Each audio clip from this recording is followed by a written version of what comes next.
BJP को ये कब समझ में आएगा कि कांग्रेस पार्टी नरेंद्र मोदी से नफरत नहीं बल्कि देश से मोहब्बत करती है, इसलिए चाहती है कि ये देश मोदी जी की विचारधारा और मोदी जी से मुक्त हो, वो प्रधानमंत्री के पद से हटें, ये हम चाहते हैं। और ये पूरा 67% देश भी यही चाहता है जिन्होंने उनको वोट नहीं दिया। तो उनसे नफरत वो अपने आप को क्या समझते हैं कि वही है सब कुछ, कि उन्हीं से नफरत होगी, उन्हीं से मोहब्बत होगी। नहीं जी, हमें देश से मोहब्बत है, इसलिए चाहते हैं कि आप साइड में हटिए। आप दूसरा सर, जेपीसी में मामला अभी है, जो वक्फ संशोधन बिल है, रिकमेंडेशन जेपीसी का आया नहीं है। अमित शाह ने कहा कि शीतकालीन सत्र में जो बिल जो है वो लाया जाएगा पार्लियामेंट में और उसे पास किया। पहले जेपीसी की जो अनुशंसाएं हैं वो तो आए, जब 303 थी तब तो नहीं लाए थे, अब लाए हैं तो हमें समझ में आता है क्यों लाए हैं। ये नागपुर को बेवकूफ़ बनाने की कोशिश कर रहे हैं। थोड़ा नागपुर नाराज चल रहा है तो उनको बेवकूफ़ बना दिया, झुंझुना दे दिया। अब नागपुर देखते हैं कितना दिमाग है उनमें, झुंझुना लेते हैं या असलियत समझते हैं, ये देखना है। एक सर इम्पोर्टेंट सवाल है, बीजेपी को लेकर सवाल आरएसएस से पूछे जा रहे हैं। पहले अरविंद केजरीवाल ने पूछा, अब उद्धव साहब ने पूछा है कि मैं मोहन भागवत जी आपसे पूछना चाहता हूँ, जो लोग ये कहते हैं आपकी पार्टी में आजकल गुंडे तत्व के लोग ज्यादा भरे हुए हैं, उन्होंने कहा अमित शाह कहते हैं कि मैं महाराष्ट्र आकर उद्धव ठाकरे और शरद पवार को खत्म करूंगा।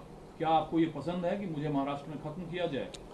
जाहिर सी बात है, आरएसएस ही से तो पूछेंगे, उन्हीं की तो ये उपज है भारतीय जनता पार्टी। जैसे पहले जनसंघ उनकी उपज थी, उससे पहले हिंदू महासभा उनकी थी। तो ये जिसकी उपज होगी उसी से पूछा जाएगा कि आप क्या सहमत हैं इनकी इन बातों से। लेकिन इसमें पॉलिटिकल नैरेटिव क्या है कि डायरेक्ट सीधे अब आरएसएस मुखिया से पूछा जा रहा है बीजेपी के चाल चरित्र चेहरे। देखिए, अब नरेंद्र मोदी और अमित शाह अप्रासंगिक होते जा रहे हैं भारतीय जनता पार्टी की राजनीति में, देश की राजनीति में। अब आरएसएस परिवर्तन चाह रही है और उस दिशा में कदम उठा रही है, तो जाहिर सी बात है उन्हीं से पूछेंगे। ये तो आज है, कल इनको घर बैठा दिया जाएगा।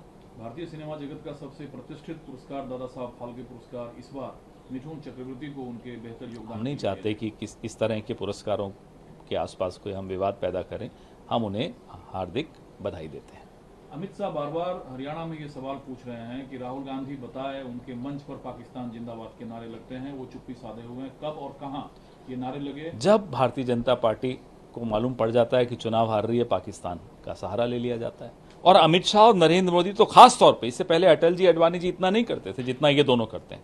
पाकिस्तान एक ऐसी बैसाखी है जो अमित शाह और नरेंद्र मोदी की राजनीति में बहुत आवश्यक है, उसके बगैर ये एक कदम आगे नहीं बढ़ा सकते। इतना नाम पाकिस्तान का तो पाकिस्तानी नहीं लेते होंगे जितना अमित शाह और मोदी लेते हैं। आगे वो कहते हैं कि राहुल गांधी जो वायदे करते दिखे लोकसभा चुनाव प्रचार के दौरान, न्यूनतम समर्थन मूल्य अनाज पर, जिन राज्यों में कांग्रेस की सरकार है वहां कितने अनाजों पर? आप हमें हमारा जीएसटी का पूरा खाता खोलिए, हमारा जो हक बनता है वो टाइम पर दीजिए, हम आपको बताएंगे सरकारें कैसे चलती हैं।